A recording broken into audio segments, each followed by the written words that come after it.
Our plant science unit includes a Build-A-Bloom activity where you will be creating and labeling a flower model.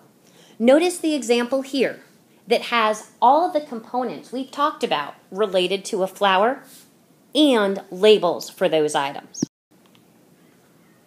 As you think about this project, you might decide that you want to bring supplies from home. For example, this person actually brought in foam for their petals and pom-poms to create the anther and other pom-poms to create the ovary. The person here, where you see a key, brought in green cellophane from home for the sepals and a gold mesh of some sort for her anther. I provide cotton balls, straws, and Q-tips, but you can increase your creativity if you have items at home. Even without bringing items in from home, you can be creative.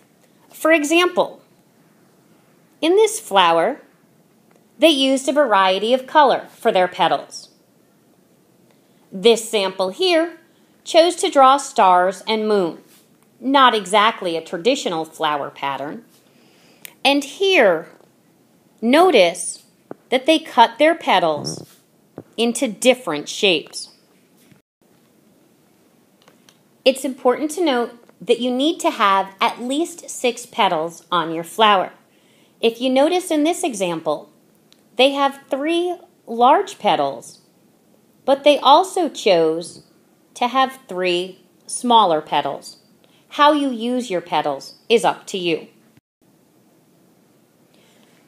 Your bloom also needs to include sepals. There's many options you could use, from construction paper to plain white paper. The choice is yours, but again, don't forget them.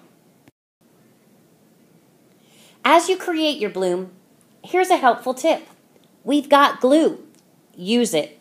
Although this example here has some great color, one of the things that stand out are the staples that they used. Additionally, the example on the bottom, the staples are even more apparent because they don't blend into the design. I'd like to see quality workmanship, so here are some things to avoid. Although this example here has a great color scheme of blue, the tape detracts from the final product. In the lower right, again, we see construction paper and green sepals and a nice twist to the flower stem. However, the Scotch tape and the lack of contact takes away. The last example, this one here, has petals that don't exactly flow with the flower and apparent tape visible. Take pride in what you're creating. Because we're creating a complete flower, it's important that although we're spending time on the petals and the sepals, that we include the stamen and pistil as well. You'll want to be sure that you've got an anther and a filament for your stamen, and that your pistil includes a stigma, the style, and ovaries.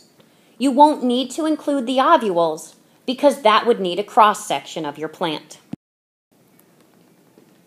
Remember that your bloom needs to have labels.